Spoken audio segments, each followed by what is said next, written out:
আমারে কেউ একটা ঠিকানা দিবা যেখানে জীবন আমারে খুঁজা পাইব না, শুধু সুখ আর সুখ থাকবো কইতাছি না। যেখানে সুখ দুঃখ কোনোটাই নাই দিবা কেউ, এমন একখানা ঠিকানা আমার বড় পালাইতে ইচ্ছা করে এমন একখানা ঠিকানায় হাওয়া হইয়া যায়, যেইখানে পরিচিত কোনো গন্ধ নাই, যেইখানে আমারে কেউ চিনব না, আমি কাউরে চিনব না, যেইখানে সমাজ সংসারে কাটাতার নাই, কে ধনী কে গরিব গায়ে দাগ দেওয়া কোনো চিহ্ন নাই, কে কালা কে সুন্দর বাছাই করার মতো কোনো চোখ নাই, পিরিতি নামে কোনো খেলা নাই, প্লাস মাইনাসের সমীকরণ নিয়ে কোনো হইচই নাই। দেবা কেউ এমন একখানা ঠিকানা। এই সমাজ সংসারের তীব্র রূপে আমার বমি আহে।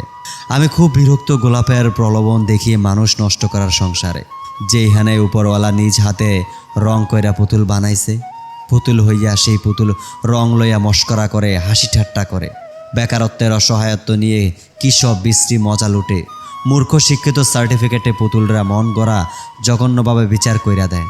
আমার চোখ দুই হান শেষ কবে শুকাইছে কইবার পারুম না। কেউ আমারে একখান ঠিকানা দেবা যেইখানে চোখ দুই হান শুকাইতে পারমু, যেইখানে হগল মানুষের কান্না এক হগল মানুষের হাসি এক বইলা নিয়ম নীতি থাকবো, মানুষের পাশে মানুষ থাকবো, এক জোড়া চোখে বৃষ্টি নামলে হগল চোখ ব্যথায় কাতর হইব, একটা ঠোঁটে হাসি ফুটলে হগল ঠোঁট সেই হাসির প্রশান্তি পাইব। দেবা কেউ এমন একখানা ঠিকানা আমারে। আমার খুব ইচ্ছে করে সমুদ্রের ঘা ঘেঁষে হারাইয়া যাইতে, যদি এমন ঠিকানার দেহা মিলে। আমার খুব ইচ্ছা করে পাহাড়ের চূড়া ধরে দুই চোখে যেই দিক চায় চইলা যাইতে, তবু যদি এমন একখানা ঠিকানার দেহা মিলে। সত্যি এই আজকাল বড় ইচ্ছা করে এমন কোথাও চইলা যায় যেখানে জীবন আমারে শালা খুঁজেই পাইব না।